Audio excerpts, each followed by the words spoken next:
Chapter 12. The Way Through Stone. Isaiah lay in the darkness of the cave, his mind racing through possibilities that all ended in death. The stone pressed against his back, cold and unforgiving. Hannah's hand gripped his so tightly he'd lost feeling in his fingers, but he didn't pull away.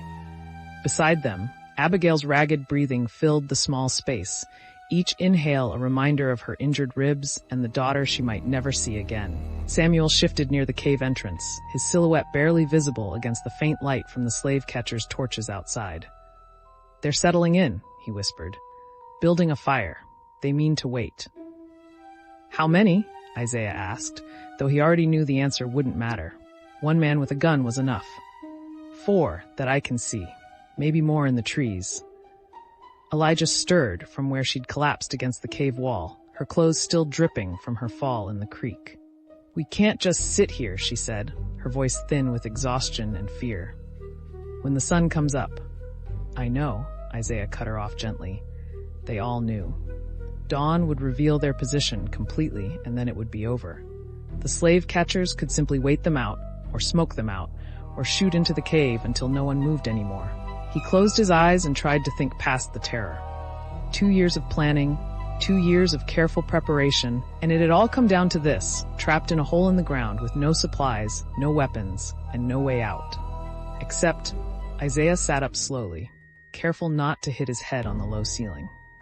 "The air," he said quietly. "What?" Hannah's grip tightened further. "The air," Isaiah repeated, his mind beginning to work again. "Feel it. There's a breeze."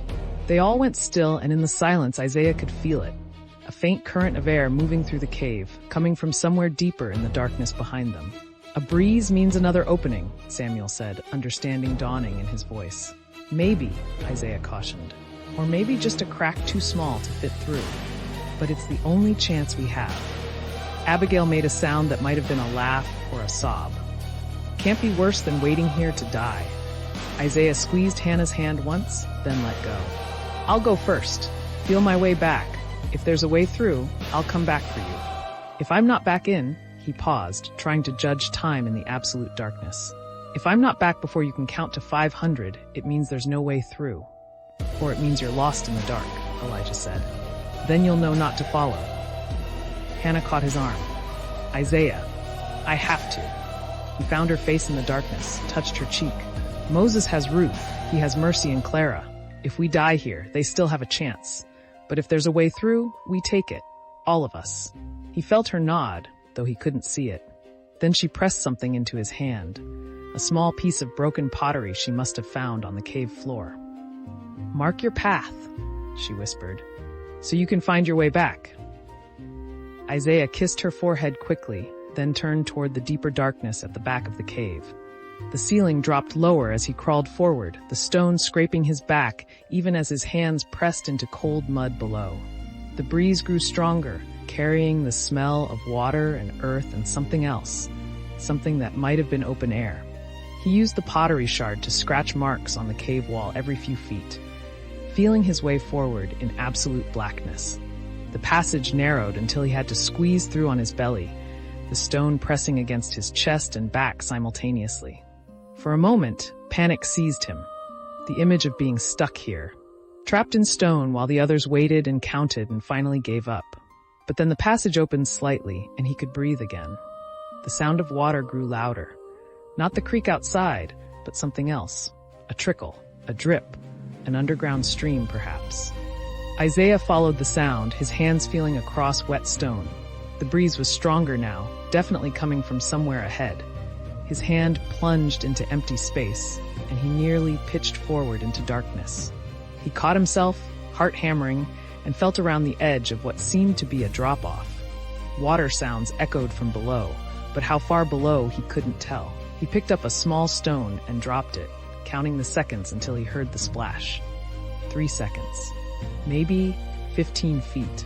Survivable if the water was deep enough, if there were no rocks, if the current wasn't too strong.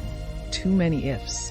But the breeze was coming from down there, strong enough now that it had to mean an opening to the outside.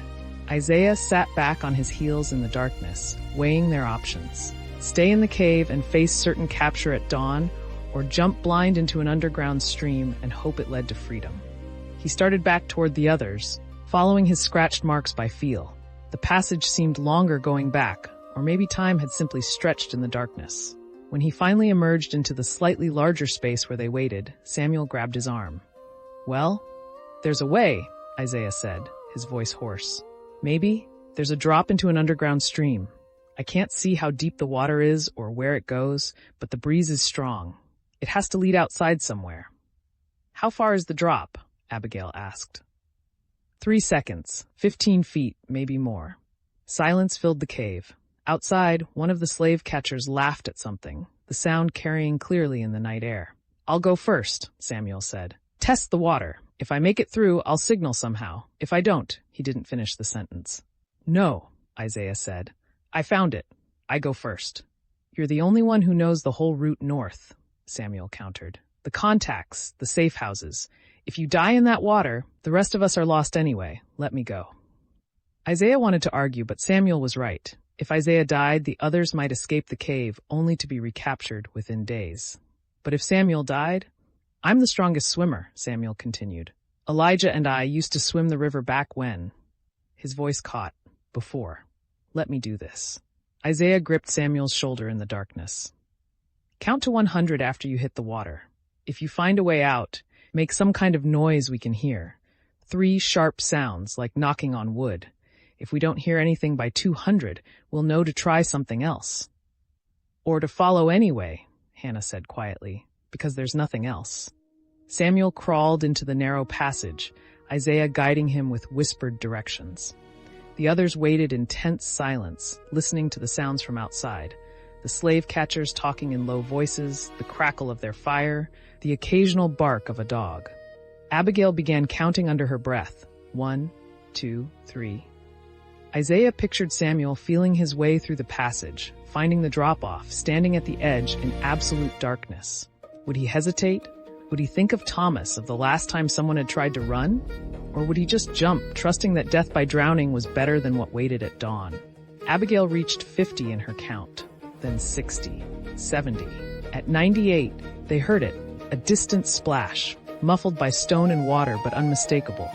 Abigail kept counting. 100, 101. They waited. Isaiah's heart hammered so hard he thought the slave catchers outside must hear it. 120, 130, 140. At 160, Elijah made a small sound of despair. Then, at 173, they heard it. 3 sharp sounds like someone knocking on hollow wood. Faint, distant, but clear. Elijah let out a sob of relief. Hannah grabbed Isaiah's hand again. Even Abigail's counting voice broke with emotion. "He made it," Isaiah said. "There's a way through, but we don't know where it leads," Abigail said, "or if the rest of us can make it." "We know we can't stay here," Hannah said. "That's enough." Isaiah nodded, though no one could see it. "Elijah goes next. She's the lightest, the best chance of making it if the current is strong. Then Abigail, then Hannah. I'll go last, make sure everyone's through." "Your ribs," Elijah said to Abigail. "Can you even—" "I can do what I have to do," Abigail said flatly. "Ruth is out there somewhere. I'm not dying in this cave."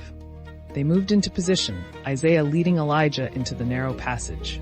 She was shaking, from cold or fear or both, but she didn't hesitate. When they reached the drop-off, Isaiah gripped her arm. "When you hit the water, swim down first," he said. "The current will be stronger at the bottom. Let it carry you. Don't fight it unless you have to. Samuel will be waiting somewhere downstream. And if he's not, then you keep swimming until you find air or you find him. One or the other." Elijah took a shuddering breath. Then, without another word, she stepped forward into the darkness and dropped. The splash came quickly, followed by silence. Isaiah counted in his head, reaching 200 before he heard Elijah's signal. 3 knocks, fainter than Samuel's had been, but there. He went back for Abigail. She moved slowly, each breath clearly painful, but she didn't complain. At the edge, she paused. "If I don't make it," she said, "tell Ruth I tried. Tell her I tried to get back to her." "You'll tell her yourself," Isaiah said. Abigail jumped. Then it was just Isaiah and Hannah in the darkness. They made their way back to the drop-off together, and at the edge, Hannah turned to face him, though neither could see the other. "Promise me something," she said. "Anything. If I get stuck, if I can't make it through, don't come back for me. Keep going. Find the others. Get them north. Hannah, promise me, Isaiah. Promise me you won't throw away everyone's lives trying to save mine. Isaiah pulled her close, felt her trembling against him. I promise, he lied. She knew it was a lie. She kissed him anyway, fierce and desperate in the darkness. Then she stepped to the edge. I love you, she said. I love you, Isaiah replied. Hannah jumped. Isaiah counted, his chest tight with fear. At 150, he heard her signal. At 160, he heard voices from the cave entrance. The slave catchers were moving, checking their perimeter. Dawn couldn't be far off. He took one last look back toward the entrance, toward the world he was leaving behind. Then Isaiah stepped forward into empty space and fell into darkness, into water, into whatever fate waited below. The cold shocked his system as he plunged deep, the current immediately grabbing him and pulling him forward through absolute blackness. He tumbled through the water, disoriented, lungs burning, not knowing which way was up. His shoulders struck stone, spinning him around. The current was stronger than he'd expected, dragging him through narrow passages that scraped his arms and back. He needed air. He needed to breathe. His head broke the surface and he gasped, drawing in precious air. The current was still strong, still pulling him forward, but there was air now, and somewhere ahead he could hear voices calling his name. He swam toward them, letting the current help, and then hands were grabbing him, pulling him toward a rocky bank. Isaiah! Hannah's voice sobbing with relief. Isaiah, you made it! He collapsed on the rocks, coughing up water, his whole body shaking. Around him in the darkness, he could hear the others. Samuel, Elijah, Abigail, all alive, all breathing. Where are we? He managed to ask. I don't know, Samuel said. But look! Isaiah raised his head and saw it, a faint lightening of the darkness ahead, the first hint of dawn, or perhaps moonlight. An opening, a way out. They had made it through the stone. But as Isaiah dragged himself to his feet, he knew their troubles were far from over. They were wet, exhausted, separated from half their group. And somewhere above them, slave catchers were discovering an empty cave and beginning to search for another trail. But they were alive, and they were still moving north. Come on, Isaiah said, his voice rough. We need to find Moses and the others. We need to reach the Patterson farm before they realize we're not in that cave anymore. They stumbled forward toward the growing light. 5 people who had gambled everything on darkness and water and faith. Behind them, the underground stream continued its ancient flow through stone, carrying away all trace of their passage. And ahead, somewhere in the coming dawn, lay either freedom or death. There was no turning back now. There never had been. Thanks for watching our stories. Don't forget to like and subscribe for more epic adventures. Thanks for watching our stories. Don't forget to like and subscribe for more epic adventures.